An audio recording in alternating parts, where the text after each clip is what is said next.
if you can teach people to stand up in the face of the things they're afraid of, they get stronger.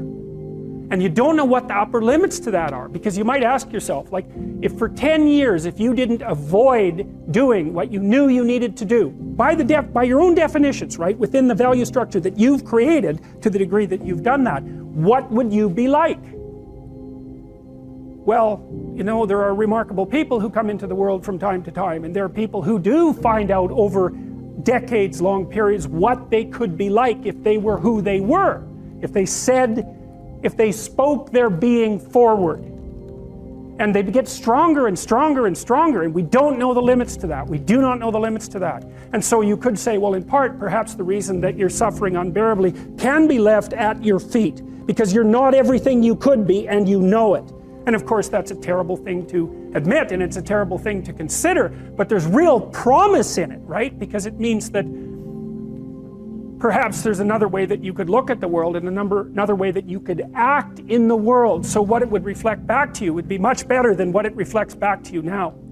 And then the second part of that is, well, imagine that many people did that, because we've done a lot as human beings. We've done a lot of remarkable things, and I've told you already, I think before, that today, for example, about 250,000 people will be lifted out of abject poverty, and about 300,000 people attached to the electrical power grid. We're lifting people out of poverty collectively at a faster rate that's ever occurred in the history of humankind by a huge margin. And that's been going on unbelievably quickly since the year 2000. The UN had planned to have poverty between 2000 and 2015, and it was accomplished by 2013. So there's inequality developing in many places, and you hear lots of political agitation about that. But overall, the tide is lifting everyone up, and that's a great thing. And we have no idea how fast we can multiply that if people got their act together and really aimed at it. Because, you know, my experience is with people that we're probably running at about 51% of our capacity. I mean, you can think about this yourselves. I often ask undergraduates how many hours a day you waste, or how many hours a week you waste. And the classic answer is something like 4 to 6 hours a day. You know, inefficient studying, watching things on YouTube that not only do you not want to watch, that you don't even care about, that make you feel horrible about watching after you're done. That's probably 4 hours right there. You know, you think, well, that's 25 hours a week, it's 100 hours a month, that's 2.5 full work weeks, it's half a year of work weeks per year. And if your time is worth $20 an hour, which is a radical underestimate, it's probably more like 50 if you think about it in terms of deferred wages. If you're wasting 20 hours a week, you're wasting $50,000 a year. And you are doing that right now. And it's because you're young, wasting $50,000 a year is a way bigger catastrophe than it would be for me to waste it, because I'm not going to last nearly as long. And so if your life isn't everything it could be, you could ask yourself, well, what would happen if you just stopped wasting the opportunities that are in front of you? You'd be, who knows how much more efficient? 10 times more efficient, 20 times more efficient. That's the Pareto distribution. You have no idea how efficient people get. It's off the charts.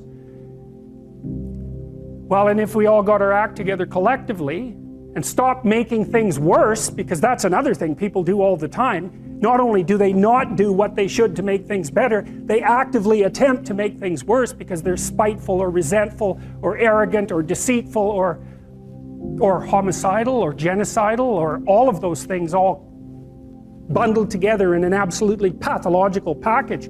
If people stopped really, really trying just to make things worse, we have no idea how much better they would get just because of that. So there's this weird dynamic that's part of the existential system of ideas between human vulnerability, social judgment, both of which are major causes of suffering, and the failure of individuals to adopt the responsibility that they know they should adopt. And so if you act that way, of course, the terror of realizing that is that it actually starts to matter what you do. And you might say, well, that's better than living a meaningless existence. It's better for it to matter. But I mean, if you really asked yourself, would you be so sure if you had the choice? I can live with no responsibility whatsoever. The price I pay is that nothing matters. Or I can reverse it and everything matters. But I have to take the responsibility that's associated with that. It's not so obvious to me that people would take the meaningful path. You know, when you say, well, nihilists suffer dreadfully because there's no meaning in their life, and they still suffer. Yeah, but the advantage is they have no responsibility. So that's the payoff, and I actually think that's the motivation. Say, well, I can't help being nihilistic. All my belief systems have collapsed. It's like, yeah, maybe. Maybe you've just allowed them to collapse because it's a hell of a lot easier than acting them out. And the price you pay is some meaningless suffering, but you can always whine about that and people will feel sorry for you, and you have the option of taking the pathway of the martyr, so that's a pretty good deal, all things considered.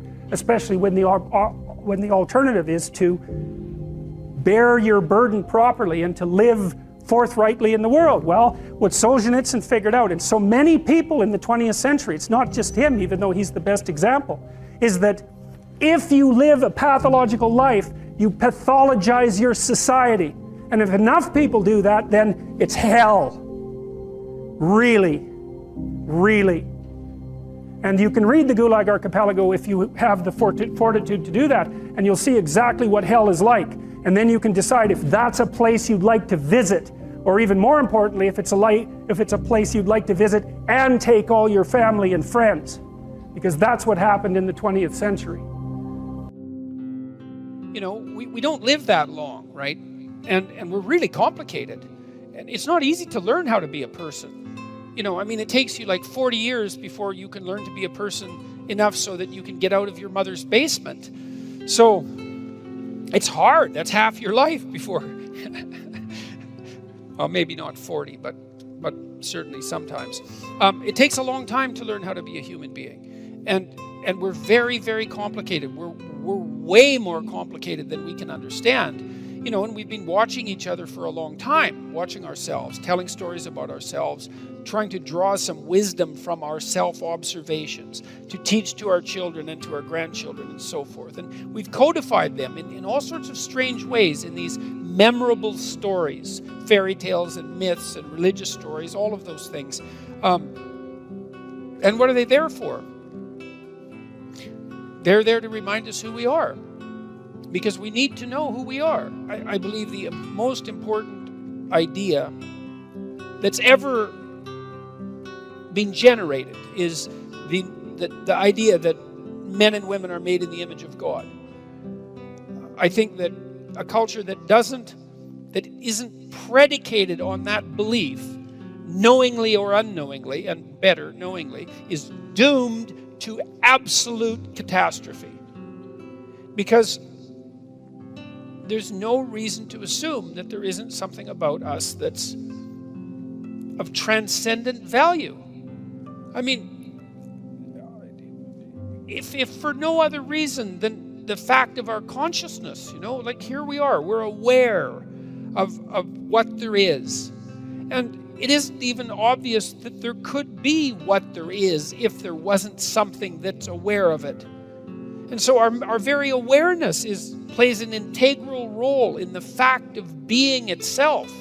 You know, and metaphysics aside, it's hard to see that anything could be more vital than that, more important than that. And then it isn't only that we apprehend reality, you know, and therefore give it shape merely by our perceptions.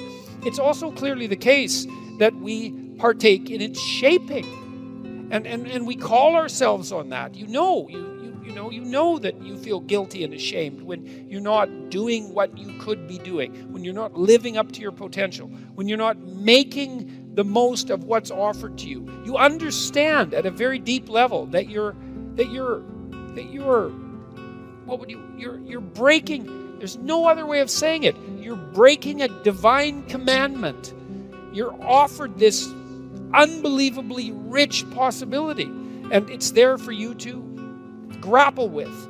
And you say, well, I don't believe in such things, in the divinity of humanity, or in divinity itself, or in the divine for that matter. But you can't fool yourself with that kind of argumentation. It doesn't stop you from feeling guilty and ashamed and worthless and disappointed and frustrated and angry and vengeful at the fact that you're wasting your life and you're noticing it, and that you're making yourself much less than you could be, and that you're making things around you worse for everyone else. And like, perhaps there's a psychopath or two in the audience who just doesn't give a damn, and who is focused only on instantaneous gratification for their most primordial impulses this moment, right? But it's not a sustainable mode of being, and it's very rare. And so the purpose of religious ideas is to wake us up. It's to remind us who we are, right? It's to remind us that we're imbued with a spirit that can be best described in some sense as immortal. It's the spirit that allows all of us to be conscious, that we all participate in simultaneously, that gives rise to the world and shapes it.